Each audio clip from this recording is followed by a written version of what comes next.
আপনি আমাকে কেন ঠকালেন? বলছো কি তুমি? আমি তোমায় ঠকিয়েছি?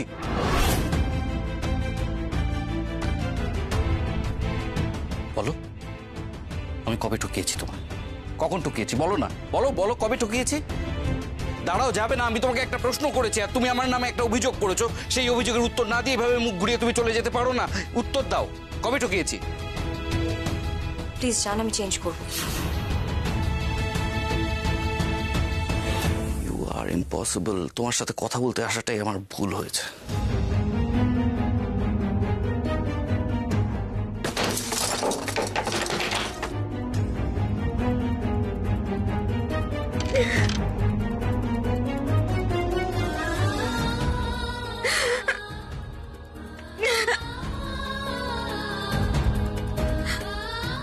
আমার সাথে বারবার কেন এরকম হয়? কেন বারবার আমাকে এরকম সহ্য করতে হয়?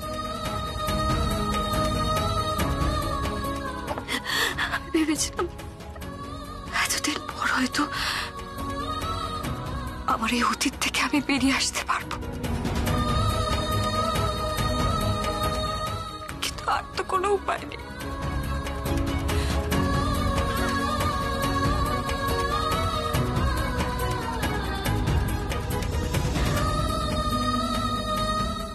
আমি বিয়ে করলাম,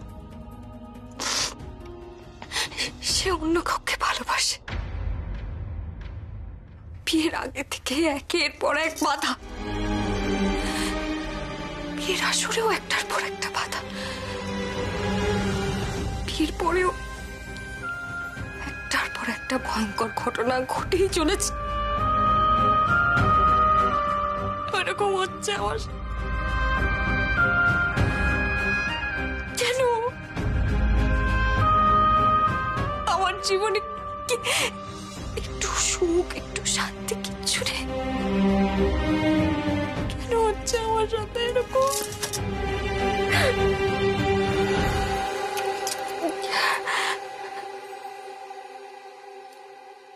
কেন এরকম করলেন মিস্টার দস্তিদার? কেন? আমি ভেবেছিলাম আপনার হাত ধরে আমি আমার অন্ধকার অতীত থেকে বেরিয়ে আসবো, কিন্তু আপনি তো আমাকে আরো অন্ধকারে ঠেলে পাঠিয়ে দিলেন।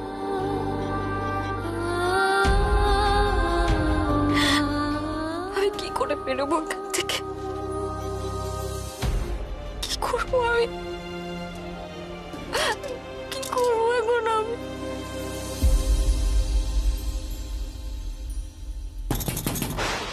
অনামিকা, হয়েছে তোমার? অনামিকা, তোমার হয়েছে? আসছি।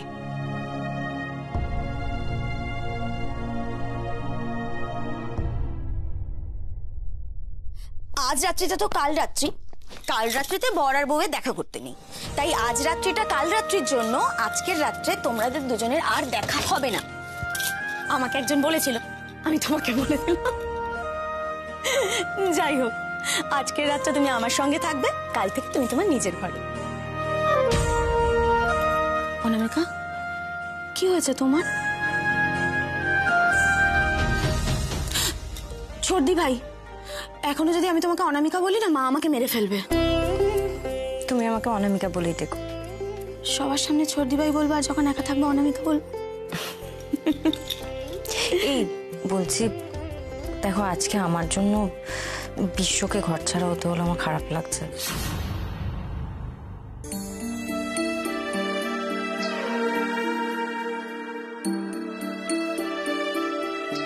ও এমনিতেও ঘরে থাকে না। মানে? এই এসো তো, তোমার সাথে আমার অনেক কথা আছে।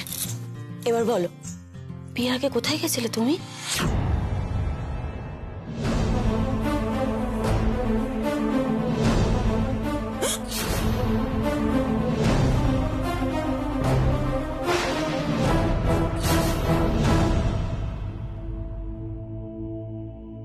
মৌহা, তোমাকে অনেকগুলো কথা বলার আছে। দেখো, এই কথাগুলো যদি আমি আঙ্কেল আন্টিকে বলি তাহলে তারা ভীষণ টেনশন করবে। আর মিস্টার দস্তিদারকে আমি জানি অনামিকা, আসলে ছোটদা ভাই নিজের চারিদিকে এমন একটা দেওয়াল তুলে রেখেছে, একটু সময় লাগবে অনামিকা সেটা ভেঙে ঢুকতে। আমার মনে হয় মহুয়া তুমিই বুঝবে, এই কথাগুলো তোমাকেই বলা যায়। বলো না অনামিকা, তোমার যা মনে হয় তুমি আমাকে বলো, আমি শুনবো। আমি সব সময় তোমার পাশে থাকবো অনামিকা, তোমার বেস্ট ফ্রেন্ড হয়। মহুয়া, তুমি জানো এই বিয়েটা কেউ ভাঙতে চাইছিল। মানে? এই যে এই অদ্ভুত কাণ্ডগুলো যেগুলো ঘটছিল, সেগুলো সব আমাকে বিয়ে থেকে সরানোর জন্য করছিল। তুমি জানো ওই মেহেন্দি বাড়িটা, তার সাথে আমার আবার রাস্তায় দেখা হয়েছিল, সেখানেও ও একই কথা বলে যাচ্ছে আমাকে, পালিয়ে যাও পালিয়ে যাও। তারপরে জানো একটা চিঠিও এসেছিল যেখানে বিয়ে নামে কেউ মানা করেছিল আমাকে বিয়েটা করতে। চিঠির কথা আমি শুনেছি, সেদিন মণিমা যেটা নিয়ে খুব রাগারাগি করেছিল। কেউ একজন এই বিয়েটা না করতে বলে অনামিকাকে একটা চিঠি লিখেছে। সে নাকি লালকুঠি বাড়িটাকে খুব ভালো করে চেনে। এ বাড়ির সদস্য ছাড়া এই বাড়িকে ভালো করে আর কে চিনবে? জানি।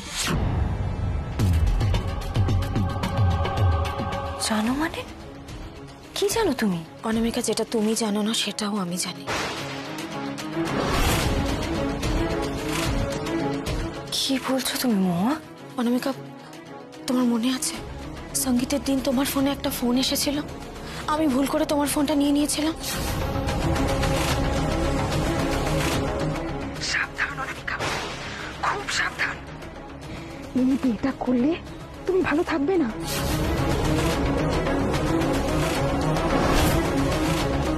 এটা তো আমার ফোন, তুমি ভুল করে আমার ফোন নিয়ে নিয়েছিলে। আমি জানতাম কেউ তো আছে যে চাইছিল না এই বিয়েটা হোক।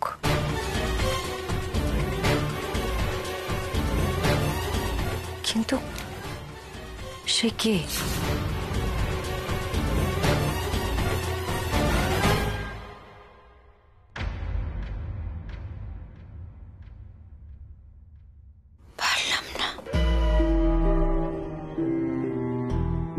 পারলাম না ভিককে বাঁচাতে। সাত পাকার ফুলের মালার প্যাচে ওর ভালোবাসাকে বিসর্জন দিতে হলো। আটকাতে পারলাম না।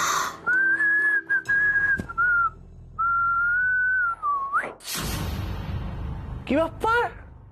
হ্যাঁ, মহারানী আজকে এত চুপচাপ? আরে এরকম জিনিস তো দেখাই যায় না। তা আপনি জিভে ধার দিচ্ছেন না মহারানী? তাছাড়া বাড়িতে তো নতুন লোক এসছে, হ্যাঁ, অনামিকা, তাকে তো কথা শোনাতে হবে। কি আপনি যাবেন, মুখ খুলবেন, ছাড়বেন, ব্যাস। ও নিন নিন, ধার দিয়ে নিন। আপনাকে তো ওখানে গিয়ে কথা শোনাতে হবে, তাহলেই তো আপনি বুঝতে পারবেন যে আপনার জীবের কোঠাটা আজকে শেষ হলো কিনা।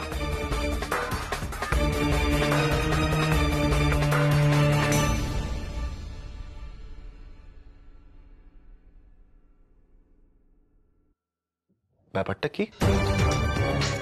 ঘুমিয়ে পড়লে নাকি?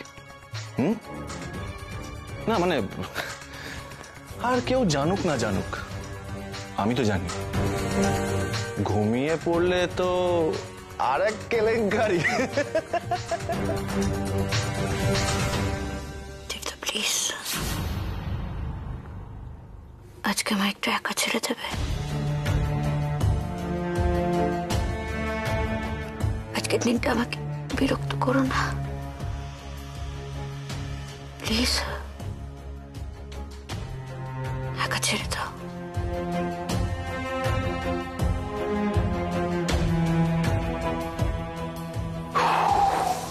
ঠিক আছে।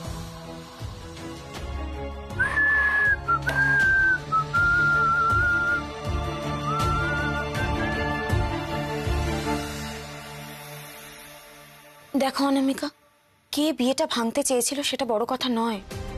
বড় কথা হলো এখন বিয়েটা হয়ে গেছে, ব্যাস। বিয়ের পরেও তো নানা রকম ঘটনা ঘটছে, তুমি তো নিজে দেখতে পাচ্ছ। বলো। আমি বুঝতে পারছি অনামিকা, কিন্তু এখন সেটা ভেবে কি লাভ বলো তো? ভাবতে তো হবে, আমাকে খুঁজতে হবে এসবের পেছনে কে আছে, নাহলে আমি শান্তি পাবো না। কালকে খুঁজি প্লিজ, আজকে একটু ঘুমাই। ঘুমো।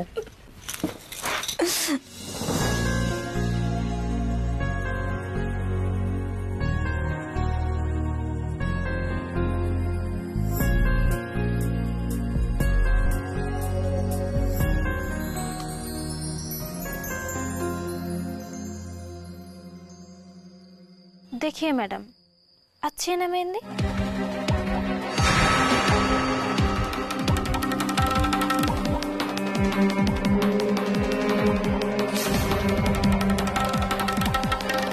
তুমি জানো না তুমি কত বড় ভুল করছো। এই বিয়ে তুমি করো না অনামিকা, পালিয়ে যাও, পালিয়ে যাও।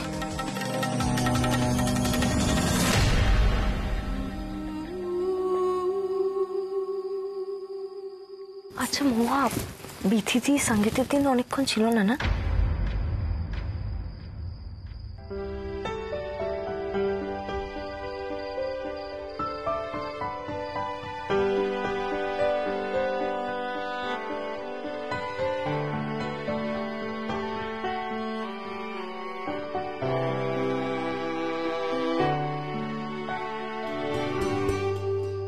কিছুতেই ঘুম আসছে না।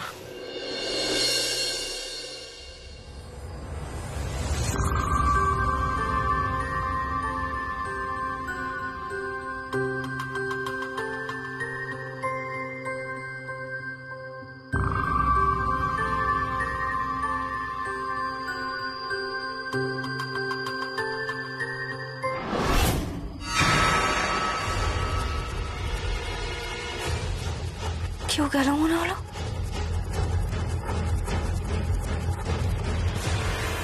না না, আমারই মনে হয় কোনো ভুল হয়েছে।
কি করছো তুমি এখানে?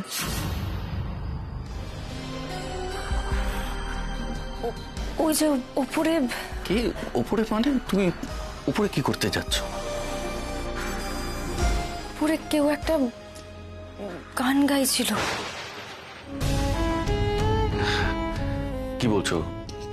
কেউ উপরে কোথা থেকে আসবে? গানই বা। যাও নিজের ঘরে যাও। আপনি আবার আমার থেকে কিছু লুকোচ্ছেন তো?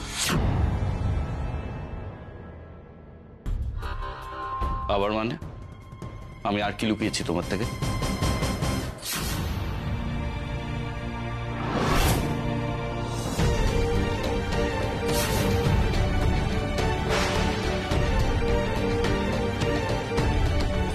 এটা কোথায় পেলে তুমি?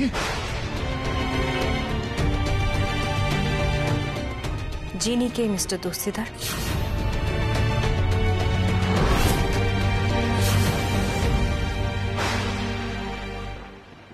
কি হলো? আপনিই তো আমাকে বলেছিলেন আপনাকে যেন সব কথা আমি স্পষ্টভাবে বলি। তাহলে এখন তো জিজ্ঞেস করছি, উত্তরটা দিন, কে যিনি? এটা তোমার কাছে কোথা থেকে এলো? কোথা থেকে এলো এটা তোমার কাছে?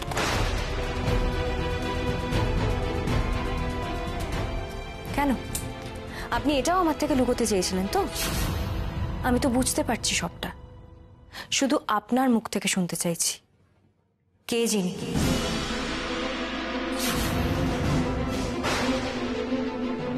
এরপরেও বলবেন আপনি আপনি আমাকে ঠকাননি। কেন করলেন এটা মিস্টার দস্তিদার? কেন করলেন? কেন বলুন, কেন করলেন?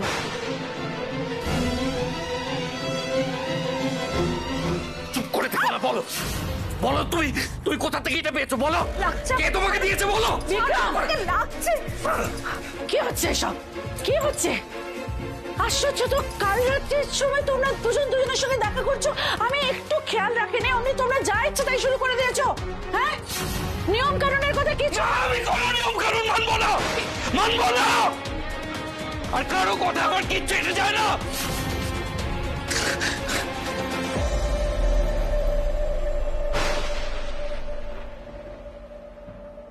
অনামিকা, কি হলো?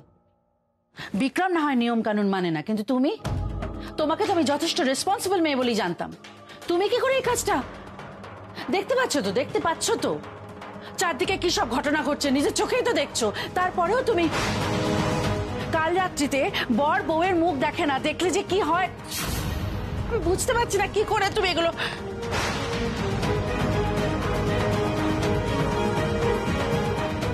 আই এম সরি, আমি বুঝতে পারিনি বিক্রম স্যার ঘর থেকে এভাবে বেরিয়ে আসবে। কি মুশকিল। আর তুমি কেন আমাকে সরি বলছো? আমার তোমাকে সরি বলার কথা না, ভুলটা আমারই হয়েছে ভুল। আমি খামোখা তোমাকে বকাবকি করলাম। আসলে কি জানো তো, আমার একদম মাথা কাজ করে না। দেখছো তো চতুর্দিকে কত সব কাণ্ড কারখানা, আর এদিকে ভোরও হয়ে এসছে। কাল রাত্রিতে প্রায় কেটেই গেল, তাও আমি তোমাকে সরি গো। আমি তোমাকে কষ্ট দেওয়ার জন্য বলিনি, আমাকে মাফ করে দাও। আমি জানি আন্টি প্লিজ তুমি সরি বলো না। দেখো আমি যদি ভুল করি তুমি তো আমাকে কারেক্ট করে দেবে, তাই না?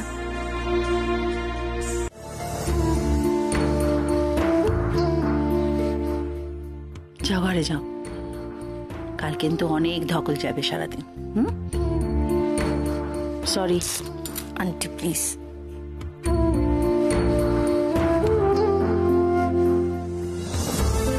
নারায়ণ ম্যাডাম, আপনি এই সময় এখানে কি করছিলেন ম্যাডাম? কোথায় যাচ্ছিলেন আপনি? আমি উপরে যাচ্ছিলাম।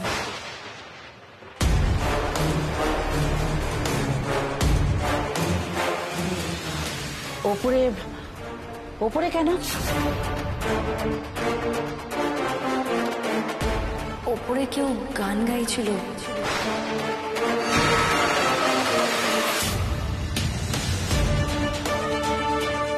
ওপরে কেউ থাকে না ম্যাডাম, ওপরে কেউ থাকে না। কিন্তু এ বাড়ির কেউ ওপরে কখনো যায় না ম্যাডাম। আমি আশা করছি আপনিও এরপর থেকে আর ওপরে যাওয়ার চেষ্টা করবেন না। কিন্তু আমি শুনেছি। ঘরে যাও অনামিকা, একটু ঘুমিয়ে নাও। এই বাড়িতে এসে থেকে কেন আমার মনে হচ্ছে সবাই সবকিছু লুকোচ্ছে আমার থেকে। চিনির কথা শুনে বিক্রম স্যার এত রিয়াক্ট করলেন, এখন আন্টি আর সুলেখা আন্টি দুজনে এইভাবে বললেন। কি হচ্ছে এই লালকুঠিতে?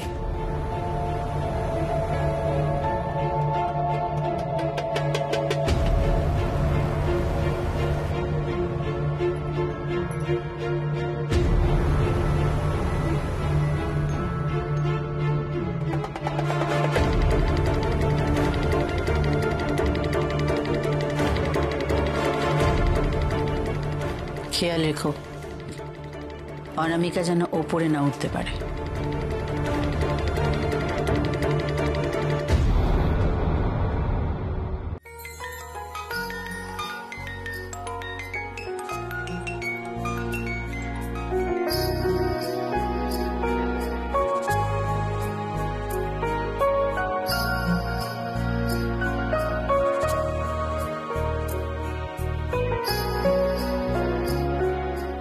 আজকে আমি জিনি কেটে দেবো, ও খুব খুশি হবে।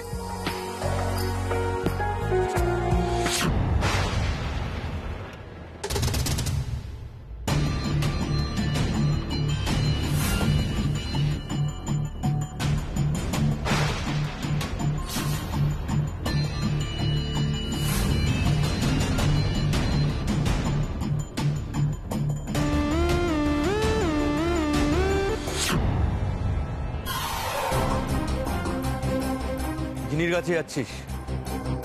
হ্যাঁ, ছাড়ো।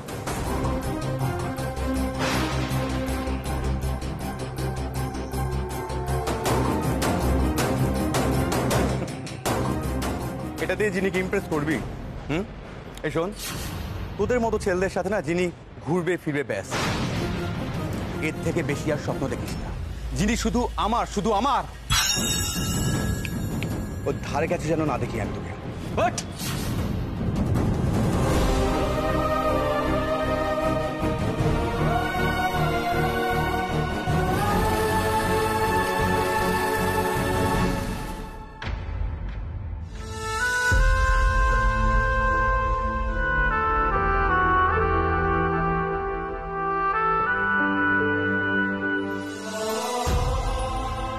আজ থেকে 12 বছর আগে এটা আমি শেষবার দেখেছিলাম। 12 বছর পর আমি এটা আবার দেখছি। কি করে এটা অনামিকার কাছে এলো? কে দিল এটা অনামিকার হাতে?